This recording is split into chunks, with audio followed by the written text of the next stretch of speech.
Boa noite, irmãos. Vamos iniciar o nosso culto de adoração hoje à noite. Gostaríamos de iniciar com um prelúdio. Depois faremos uma oração, dando início ao culto hoje à noite.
Oremos.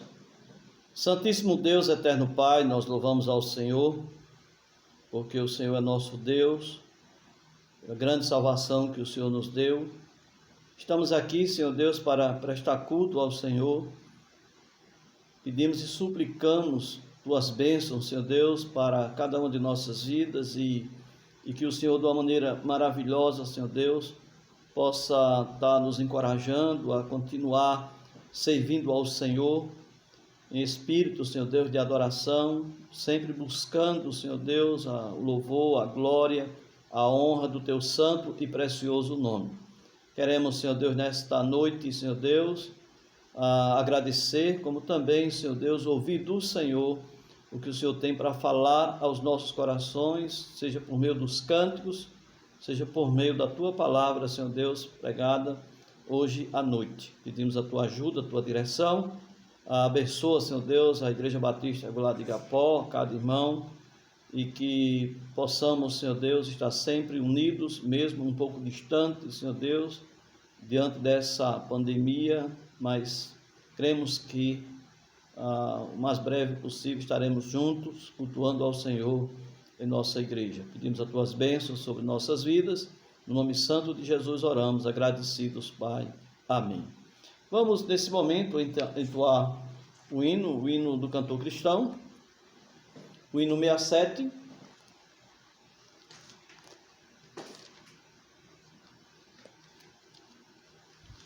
Hino 67. Vamos cantar com alegria. Você que está aí em casa, abram suas Bíblias quando vamos pregar a palavra, como também abra o seu inário para entoar esse louvor de exaltação ao nosso Deus.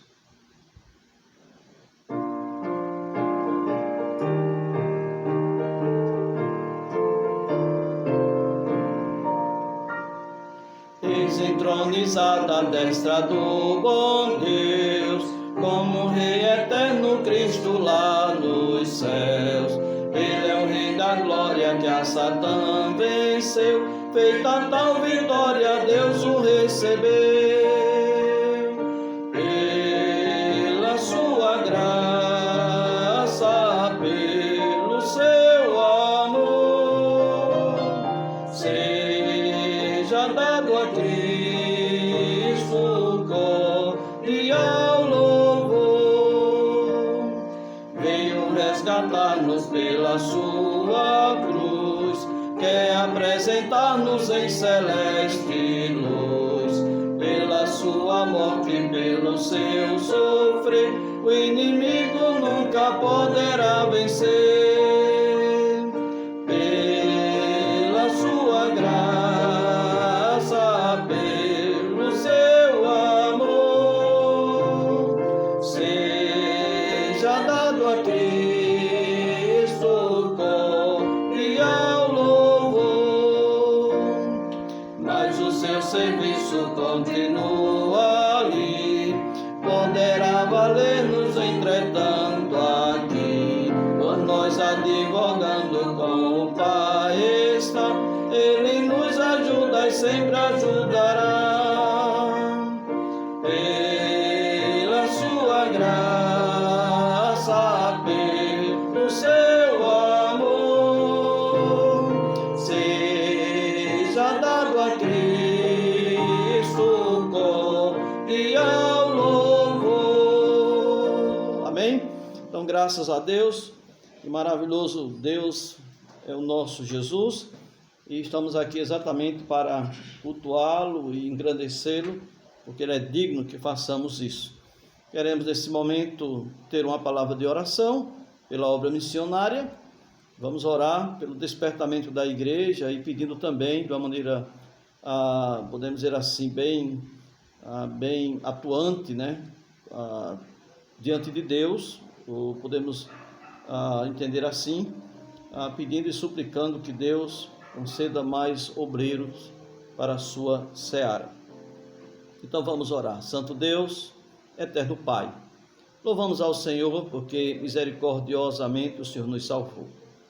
Mas entendemos, Pai, que há tantas e tantas pessoas aqui nesse mundo que estão carecendo de salvação, estão perdidas, estão em trevas, Senhor Deus, porque não conheceram ainda a luz que é Cristo. E Tua palavra diz que aquele que não sabe para onde vai, esse está em trevas. E quantas pessoas não sabem o destino, não têm certeza do destino de suas almas ao partirem, Senhor Deus, deste mundo. Mas Tua palavra, Senhor Deus, nos garante isso. Jesus disse que aquele que crê tem a vida eterna. E nós cremos, Senhor Deus, mas entendemos que muitos ainda não creem. E por isso, nesse momento, intensificamos as nossas orações ao Senhor, pedindo e suplicando, Senhor Deus, que o Senhor possa, de uma maneira maravilhosa, Senhor Deus, abençoar a Tua igreja, colocando no coração de cada irmão um desejo ardente de buscar aqueles que estão perdidos, que eles possam maravilhosamente ter um encontro com o Senhor Jesus Cristo. Pedimos e suplicamos por aquelas igrejas, Senhor Deus, do nosso movimento, que estão sem pastores. E o Senhor, de uma maneira maravilhosa, Senhor Deus, esteja selecionando homens, levantando homens, Senhor Deus, para assumirem esses trabalhos. Nós colocamos, Senhor Deus, essas igrejas em Tuas mãos e pedimos por todas as nossas igrejas, aquelas que estão caminhando, que têm seus líderes, que de uma maneira maravilhosa o Senhor possa capacitar cada um deles à frente do Teu rebanho, que sejam grandes homens de Deus e que possam de uma maneira maravilhosa fazer um trabalho, Senhor Deus, que edifique o Teu povo e que possa também, Senhor Deus, assim contemplar a beleza da Tua santidade na vida e no que fazem. Muito obrigado, Senhor Deus, por esse tempo abençoado que o Senhor está nos concedendo aqui. Louvamos ao Senhor por todo o Teu cuidado, em nome de Jesus. Amém, Senhor. Então vamos entoar mais um louvor a Deus. Não temerei. Estamos vivendo dias, irmãos, em que o temor pode ser visto na vida de muitos. Quantas e quantas pessoas angustiadas, deprimidas. Mas gostaríamos de dizer hoje à noite de que há esperança para aqueles que ainda não conhecem Jesus e podem viver sem temor, porque com Cristo nós estamos seguros e somos mais do que vencedores. Então vamos cantar nesse momento. Não temerei.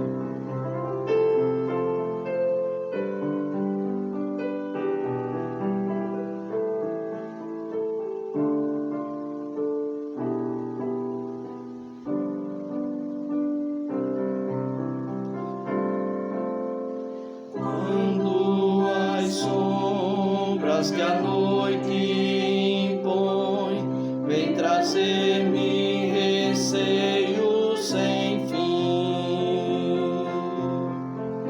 Não temereis, pois Jesus, o meu Rei, bem perto está de mim.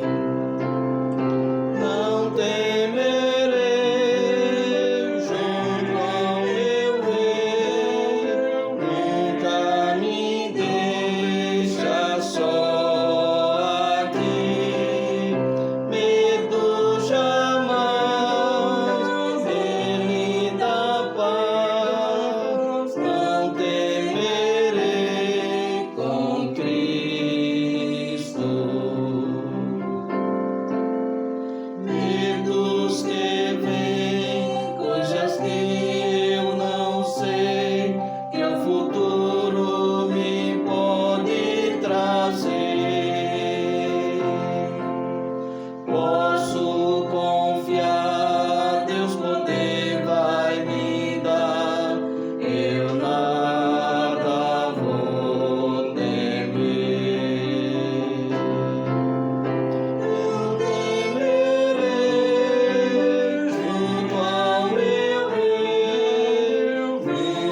Cristo na vida. Sabemos que as dificuldades existem, mas temos esperança de que nosso Deus constantemente está presente em nossas vidas, nos guardando e abençoando o seu povo. Ele promete estar conosco todos os dias até a consumação dos séculos. Então, louvado, exaltado seja nosso Jesus, hoje e sempre. Amém? Gostaríamos desse momento convidar os irmãos a abrirem as suas Bíblias no Evangelho de Lucas, capítulo 11. Nós temos estudado o Evangelho de Lucas já há várias semanas. Estamos no capítulo 11.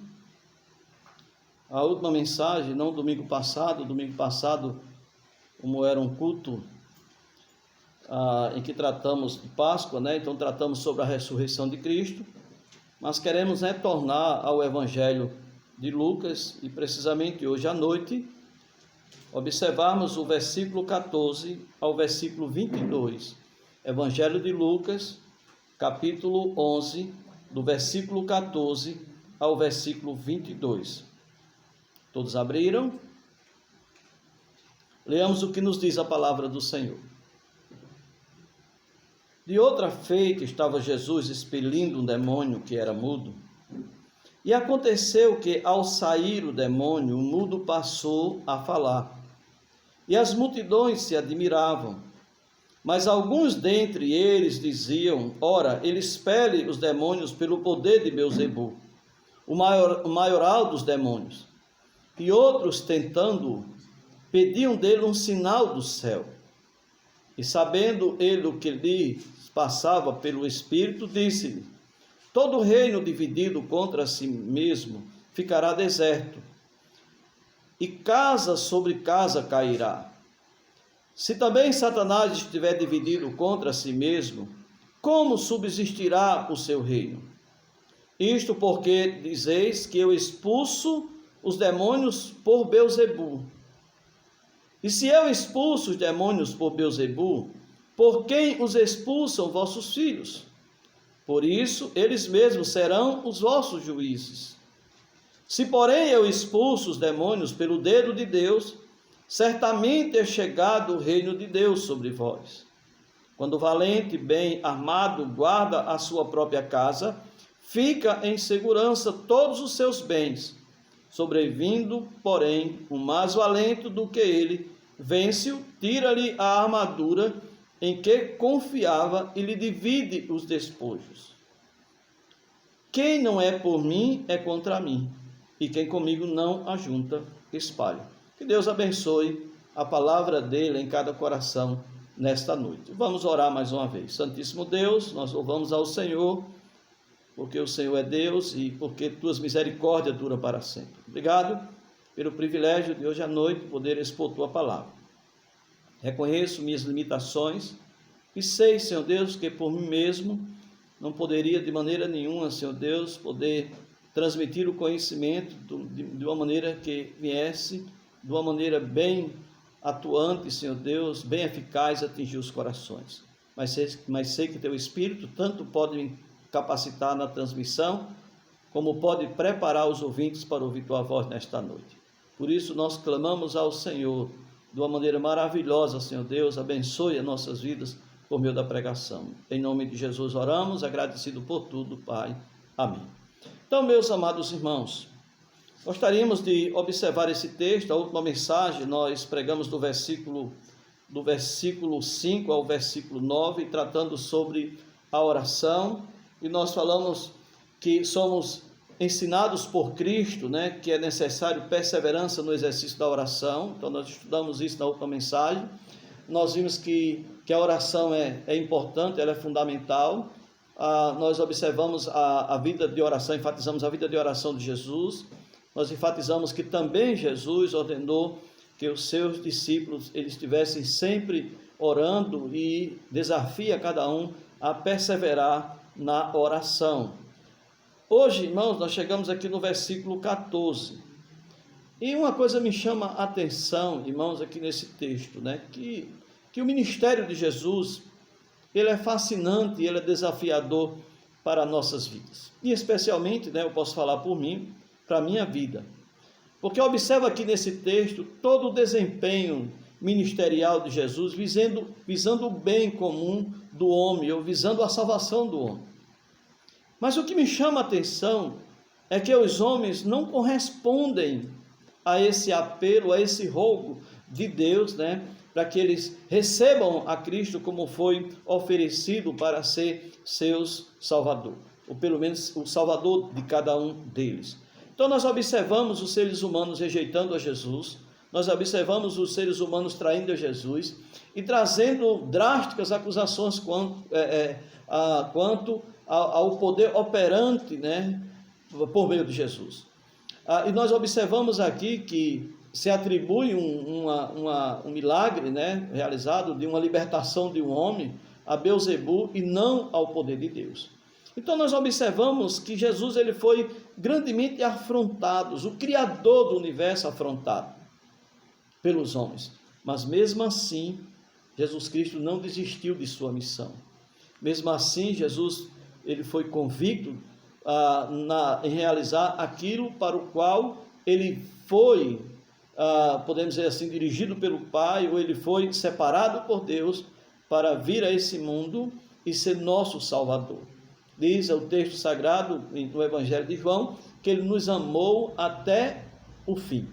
Então, em nenhum momento ele pensou em recuar, mas ele cumpriu cabalmente o seu ministério, culminando na morte de cruz. Então, a vida de Jesus me fascina, eu fico maravilhado quando eu vejo os exemplos de Jesus. Por isso, o tema da mensagem é a vida e o andar de Jesus fortalece nossa fé. A vida e o andar de Jesus fortalece nossa fé. E gostaríamos, irmão, de desafiar a cada um de vocês que estão na escuta, ou porventura, se há algum descrente também nos ouvindo nesta noite, que possam observar os fatos do ministério terreno de Jesus. Alguns fatos, que quando esses fatos são observados com os olhos espirituais, redunda em fortalecimento da fé. E isso, meus amados irmãos, eu estou mostrando, eu nunca prego algo sem que eu possa refletir e aplicar esse conhecimento na minha própria vida. Então, gostaria de enfatizar hoje 3 fatos aqui, na vida de Jesus, no ministério terreno de Jesus, que fortalece a minha fé, como também a de cada ouvinte de sua palavra. E a primeira que nós observamos aqui está no versículo 14. O versículo 14 diz assim: de outra feita estava Jesus expelindo um demônio que era mudo.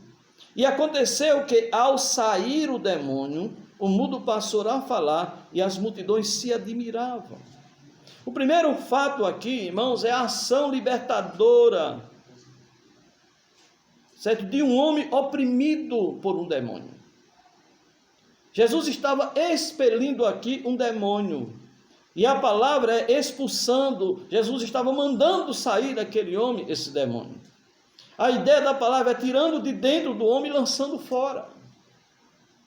A ação poderosa de Jesus aqui é inquestionável. Diz que ao sair o demônio de dentro daquele homem, é claro, o homem passou a falar. Então é fato que uma pessoa possessa de um espírito mudo falou. E todos viram e ouviram a voz do que era mudo. Eu gostaria de lembrar aqui, deixar aqui bem claro, que não era o homem que era mudo, era o demônio que estava possuindo aquele homem que era mudo.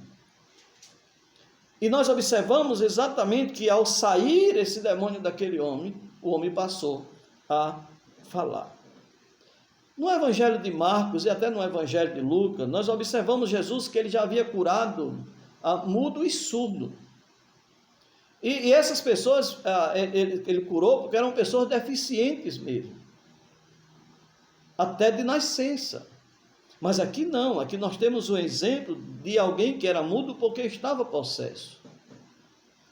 E Jesus, de uma maneira maravilhosa, repreendeu esse demônio e esse homem foi liberto, trazendo grande maravilha, deixando as pessoas naquele contexto maravilhadas com o exemplo, com essa ação libertadora de Jesus.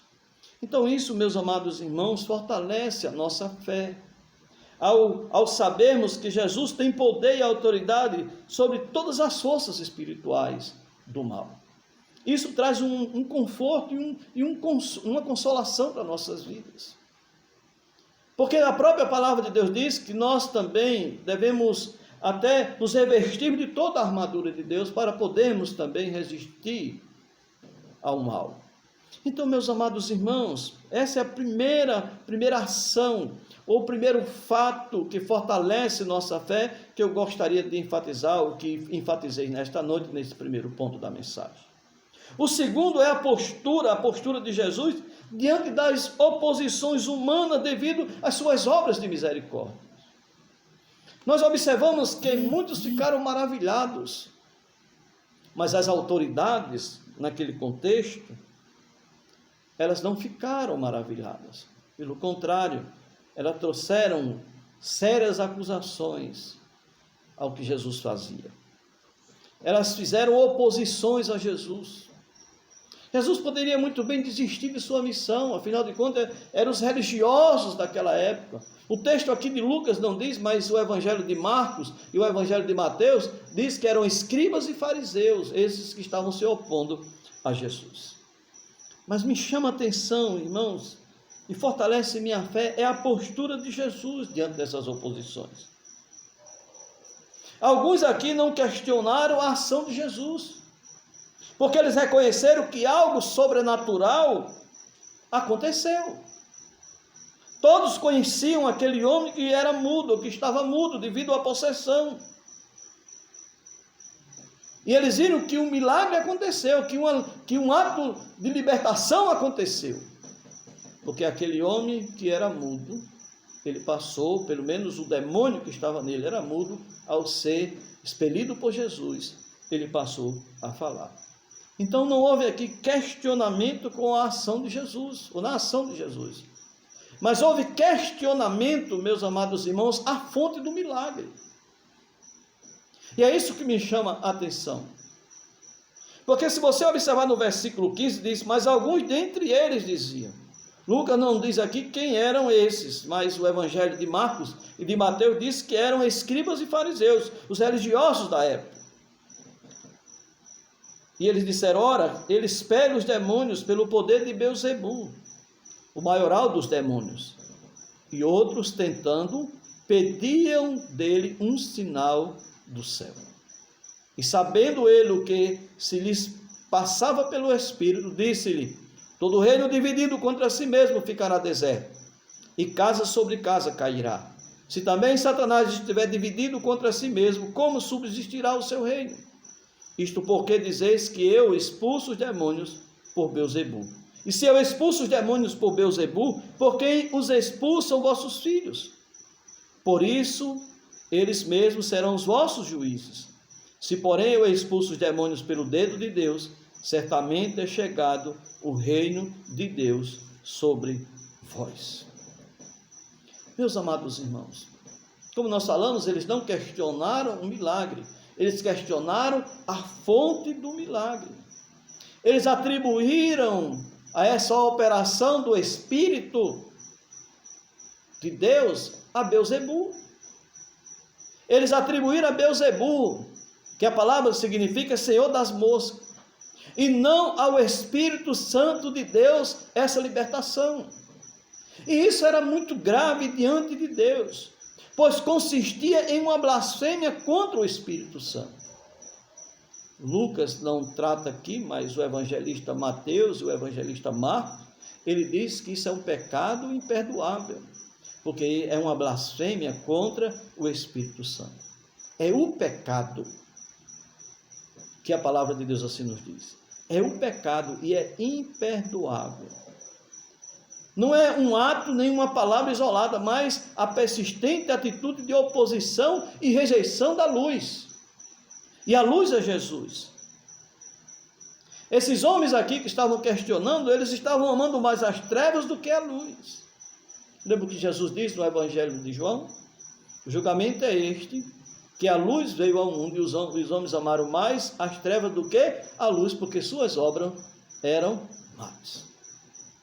Meus amados irmãos, o próprio Jesus, já havia falado de um solo que foi pisoteado e compactado ao ponto de que nenhuma semente poderia germinar.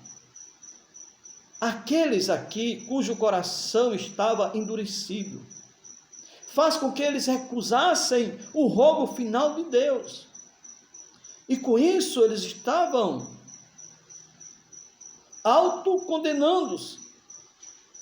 Porque o texto diz que aquele que blasfêmia contra o Espírito Santo, ele comete um pecado que não pode ser perdoado. E esta é a blasfêmia contra o Espírito Santo. Esse pecado não é simplesmente uma palavra ou ação, mas uma atitude. Não é apenas rejeitar a Jesus, mas rejeitar o poder que está por trás de Jesus. Esses homens serão réus do eterno juízo de Deus. Agora, meus amados irmãos, outros aqui tentaram também a Jesus. Eles estavam pedindo um sinal. Versículo 16, olha o que diz o versículo 16. Ele diz, e outros tentando pedir dele um sinal do céu.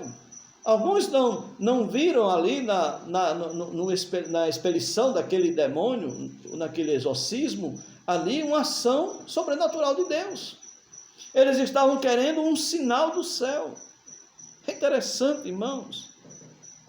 Aquela libertação daquele homem não era suficiente. Eles estavam querendo provas que Jesus fazia aqueles milagres pelo poder de Deus. Eu fico imaginando hoje também muitos e muitas pessoas querem ver sinais sobrenaturais para crer em Jesus. Isso não é tentar a Deus? Isso não é tentar a Jesus? Será que os sinais transformadores, certo? Que o Evangelho operou na vida de muitas e muitas pessoas, na minha vida e na vida de outras pessoas? Eu sei que muitos não me conheciam, mas quem me conheciam sabia como eu era antes de Cristo. E como Deus operou maravilhosamente na minha vida, e Ele tem feito na vida de muitas pessoas. Eu conheço pessoas na nossa igreja, eu digo igreja de Cristo, mas a igreja que nós servimos ao Senhor, e nos identificamos tanto com a igreja, que nós chamamos nossa igreja, como os irmãos também fazem isso, a minha igreja. Mas eu conheço pessoas que estavam em uma grande dificuldade, oprimidas mesmo, pelos vícios. E Deus maravilhosamente operou nessas vidas. Isso não é um sinal maravilhoso? Será que temos que viver algumas experiências para ter certeza de que aquilo que está escrito é verdade? Claro que não. Meus amados irmãos, será que vidas transformadas pelo Evangelho não são suficientes para crermos que Jesus existe de fato e que Ele é Deus e que Ele transforma vidas? Pedir sinais não seria uma maneira de querermos, num certo sentido, alguma coisa mais palpável para entendermos que Deus existe de fato e que Ele opera? Como se aquilo que está escrito não fosse suficiente. Deixa eu dar um exemplo bem claro disso. Se você observar aqui, Jesus conhecia o espírito daqueles homens. Ninguém poderia dizer a Jesus quem é quem, porque Jesus já conhecia. Jesus já sabia o que estava por trás daqueles homens. Em algumas situações, nós já estudamos até no Evangelho de Lucas, em que aqueles homens pensavam algo e Jesus já respondia de acordo com seus pensamentos, porque Jesus é Deus. Eu me lembro de certa ocasião em que Filipe, ele teve um encontro com Jesus, e ele chegou para Natanael, e ele disse que eles haviam encontrado o Messias, e disse, olha, vem ver. Natanael disse, de onde ele é? De Nazaré. Disse, olha, pode vir alguma coisa boa de Nazaré? Filipe disse, vem ver. Quando Filipe foi se aproximando, Jesus olhou, Natanael, melhor dizendo, se aproximando, Jesus olhou para Natanael e disse, eis um verdadeiro israelita em quem não há dolo. Perguntou-lhe Natanael a Jesus, tu me conheces? Jesus respondeu, antes de Filipe te chamar, eu te vi quando estavas debaixo da figueira. Com certeza Jesus ouviu o que ele estava dizendo com respeito a Nazaré, que não poderia sair coisa boa de lá. Jesus disse, olha, antes de Filipe te chamar, eu já tinha te visto. Mas na frente do Evangelho de João, diz que ninguém poderia falar de Jesus sobre os homens, porque Jesus já sabia o que era a natureza humana. Jesus é Deus. Jesus respondeu aqui a esses homens de acordo com aquilo que estava no coração. Jesus sondava o coração daqueles homens. E por isso Jesus respondeu a cada um deles.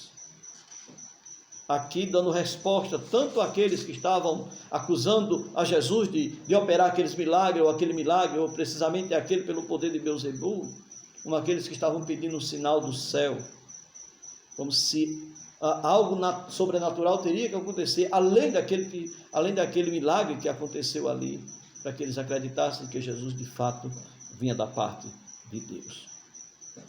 E Jesus olha para aqueles e diz assim, olha, eles estavam dizendo, olha, então ele opera, ele expulsa demônio pelo poder de Beelzebul. Olha o que Jesus responde para eles, no versículo 17, Jesus disse, e sabendo ele o que lhes passava pelo Espírito, disse, todo reino dividido contra si mesmo ficará deserto, e casa sobre casa cairá.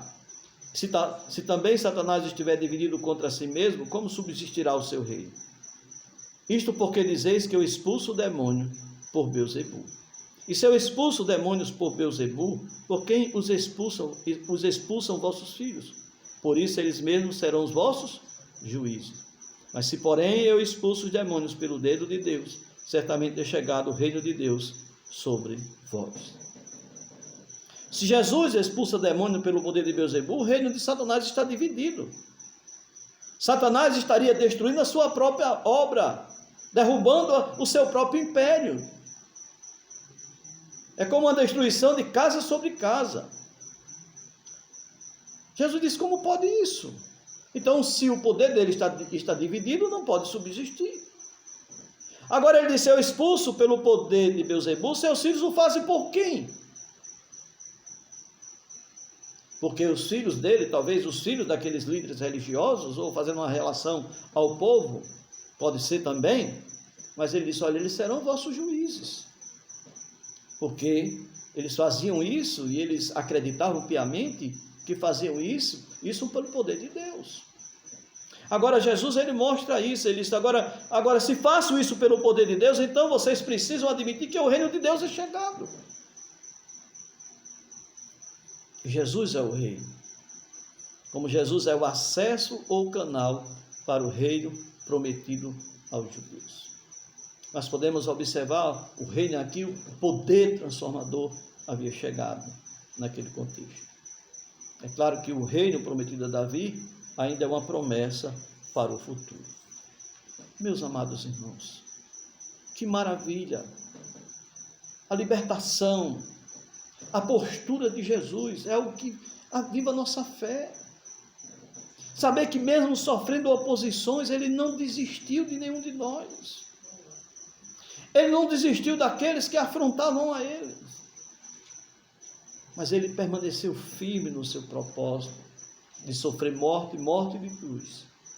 Porque era a única maneira de derrotar Satanás e salvar aqueles que estavam oprimidos pelo diabo. É o que nós podemos observar. Terceiro fato que fortalece a minha fé aqui é a declaração de Jesus por meio de uma parábola, de que nenhum valente poderá resisti-lo no resgate dos oprimidos. Olha, versículo 21, Jesus diz assim, quando um valente bem armado guarda a sua própria casa, fica em segurança todos os seus bens. Sobrevindo, porém, um mais valente do que ele, vence-o, tira-lhe a armadura em que confiava e lhe divide os despojos. O evangelista Mateus e Marcos fala do valente amarrando o outro valente. Então aqui é lógico, para roubar a casa de um homem forte, o valente tem que primeiro amarrá-lo. Jesus aqui explica que em vez de ser aliado de Satanás, está agindo na força dele, está saqueando a casa de Satanás e arrancando de sua casa e do seu reino aqueles que estavam cativos por ele. Observe o que Jesus Cristo disse a Paulo após salvá-lo e dar-lhe uma missão. Paulo, quando testifica diante dos reis daquela época, ele diz qual a missão que Jesus deu para ele. Diz, olha, para abrir-lhes os olhos e os converterem das trevas para a luz e da potestade de Satanás para Deus, a fim de que recebam eles remissão de pecados e herança entre os que são santificados pela fé em mim. Jesus não nega aqui que Satanás tem poder, nem aqui também nega a sua ação maligna. Mas antes ele afirma aqui que ele é um valente e que ele tem pessoas cativas. Quando nós observamos a carta de Paulo aos Efésios, ele diz que nós estávamos mortos em nossos delitos e pecados. Que andávamos, amados, segundo as inclinações da nossa carne, fazendo a vontade da carne e dos pensamentos, e éramos, por natureza, filhos da ira. Ele diz que nós andávamos segundo o curso deste mundo, segundo o príncipe da potestade, lá daqueles que operam nos filhos da desobediência. E um homem sem Jesus, ele está andando de acordo com a vontade exatamente do inimigo. Ele está cativo, ele está oprimido. Mas como é fortalecedor, irmãos, da nossa fé, saber que Jesus Cristo é mais valente do que Satanás. Jesus tem autoridade sobre Satanás. Jesus é muito mais valente do que Satanás. E Jesus rompeu o seu poder. Isso não significa que Satanás está amarrado, está inativo, mas ele está sob a autoridade de Jesus. Ele não pode tocar sem que Jesus permita em algo. Jesus tem poder para libertar os cativos das mãos de Satanás. Jesus não só amarra Satanás, mas também arrebata das suas mãos os cativos. Vê o que Colossenses, capítulo 1, versículo 13 diz. Ele nos libertou do império das trevas. Império ali indica poder, do poder das trevas. Ele nos libertou do império das trevas e nos transportou para o reino do Filho do seu amor. Jesus é valente. Jesus é detentor de todo o poder. Louvado seja esse Jesus. Por isso que me fascina a vida de Jesus. Quando eu olho, é tanto que os estudos do Evangelho de Lucas, é andando com Jesus no Evangelho de Lucas. Como é maravilhoso, meus amados irmãos, entender que Jesus Cristo tem todo o poder. Por isso é maravilhoso a gente, por exemplo, ler um texto de Romanos, em que ele diz assim, olha, ele diz que se Deus é por nós, quem pode ser contra nós? Que maravilha, meus amados irmãos. 3 fatos aqui no ministério de Jesus que fortalecem a nossa fé. Deixa eu lembrar os irmãos. Sua ação libertadora, libertando um homem que estava oprimido por um demônio. Ninguém sabe quanto tempo ele estava ali, ele era mudo, porque não sabemos, aqui não diz quem era esse homem, nem a idade desse homem, mas diz que ele estava possesso, e Jesus maravilhosamente operou libertação e deixou ele livre daquele demônio. E ele passou a falar. Todos se maravilhavam, ou pelo menos quase todos se maravilhavam ali nesse milagre de Jesus.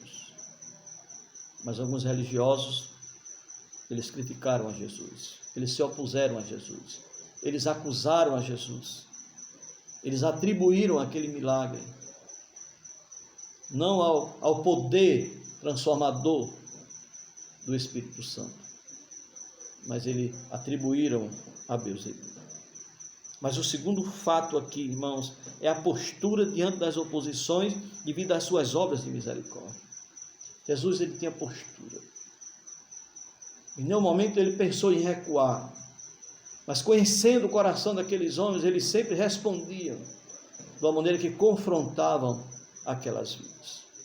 E ele continuou convicto na sua missão, porque não existiria outro meio, outra maneira de sermos salvos, a não ser Jesus pagar o preço na cruz pelos nossos pecados. Deus, ele poderia recuar, ele é Deus. Deus não precisa de mim, Deus não precisa de você, meus amados, para ser Deus. Mas dentro do seu projeto, ele resolveu nos salvar. Isso é oriundo do coração de Deus. O Evangelho é um projeto de Deus, não é um projeto de homens. E o Evangelho é Cristo. Cristo morto e Cristo ressuscitado. A postura de Jesus é maravilhosa. Jesus responde àqueles homens, confronta aqueles homens, e ele continua convicto da sua missão. O terceiro fato é a declaração, por meio de uma parábola, de que nenhum valente pode resistir o resgate daqueles que estão oprimidos por esses valentes. Porque Jesus é muito mais valente do que eles. Estar com Jesus, irmãos, é estar com Deus. Ter Jesus em nossa vida é ter Deus em nossas vidas. É ter o poder de Deus em nossas vidas. Paulo diz, não me envergonho do Evangelho, porque é o poder de Deus para a salvação de todo aquele que crê. Que maravilha entendermos isso. E ele conclui com um versículo. O versículo 23, ele diz, quem não é por mim é contra mim, e quem comigo não ajunta espada. Quando é que o homem não é por Jesus, mas está sendo contra Jesus? Quando é que o homem não está juntando com Jesus, mas espalhando? É bom a gente refletir sobre isso. Os homens estão se opondo a Jesus, estão sendo contra Jesus, estão espalhando, quando os homens não se maravilham diante dos seus feitos, não se regozijam diante dos seus feitos. Não existe algo mais prazeroso do que observarmos uma pessoa sendo transformada. Jesus tirando aquela pessoa da lama, Jesus tirando aquela pessoa dos vícios e dando vida àquela pessoa. E hoje a gente observar, conheço vários lá dentro da igreja que nós servimos, pessoas que estavam escravizadas pelos vícios e hoje estão servindo ao Senhor com alegria. Famílias restauradas, reestruturadas. Eu não preciso de mais sinais, eu creio que nosso Deus tem poder. Eu não preciso que Jesus viveu uma experiência como a de Natanael, porque eu sei que Ele conhece plenamente cada um de nós. Nossas vidas estão transparentes aos olhos de Jesus. Os homens estão contra Jesus quando os homens atribuem a outro o que Deus está fazendo pelo seu poder, rejeitando a Ele de uma maneira rebelde, e assim rejeitando o projeto salvífico na pessoa de Jesus. O único pecado imperdoável é aquele que rejeita a Cristo. Não há perdão para esses. Infelizmente, o seu futuro é no lago que arde com fogo e enxofre. Não sou eu que estou dizendo, não. Eu não tenho nem prazer de dizer isso. Eu tenho prazer de dizer que Jesus salva. Mas, infelizmente, aqueles que rejeitam a Cristo, a parte que Ele cabe é o sofrimento eterno. Os homens estão sendo contra Jesus quando os homens não reconhecem que Jesus é detentor de todo o poder e autoridade e que ninguém poderá resisti-lo sem sofrer as consequências dessa rejeição. Precisamos, meus amados irmãos, se regozijar na presença de Jesus, exaltar esse Jesus, engrandecer esse Jesus, porque Ele é Deus. Quando os homens colocam Jesus em um estado de inferioridade diante das coisas que existem aqui nesse mundo. Tem crentes que estão tão atormentados com esse vírus. Eu não estou dizendo que não precisamos ter cuidado. Ele é real, existe de fato. Está atingindo pessoas. Mas eu não posso diminuir Jesus diante desse vírus. Jesus é todo poderoso. Ele pode nos guardar desses males. Não temos que tentar a Jesus andando aí como se fôssemos mais espirituais do que os outros, de maneira nenhuma. Precisamos ter os cuidados, mas não precisamos estar atormentados e deprimidos. Tem pessoas que estão desesperadas, se dizem crentes, mas estão desesperadas. Isso não é diminuir Jesus? É preciso, meus amados irmãos, sermos fiéis na pregação do Evangelho de Cristo. Dizer que esse Evangelho transforma, que esse Jesus transforma. 3 fatos aqui que fortalecem a nossa fé. 3 fatos: a ação libertadora de Jesus, a postura de Jesus diante da oposição e a declaração de Jesus por meio dessa parábola, que ele é valente, nenhum outro valente pode resistir, quando ele tem como alvo resgatar aquela alma que está perdida.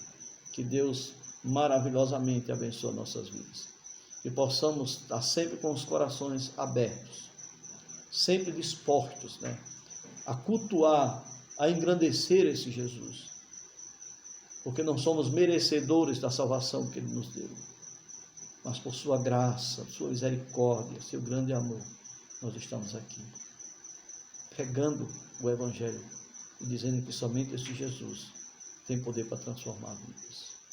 Que Deus maravilhosamente abençoe as nossas vidas. Santo Deus, eterno Pai, louvado seja o Senhor, por Jesus Cristo em nós.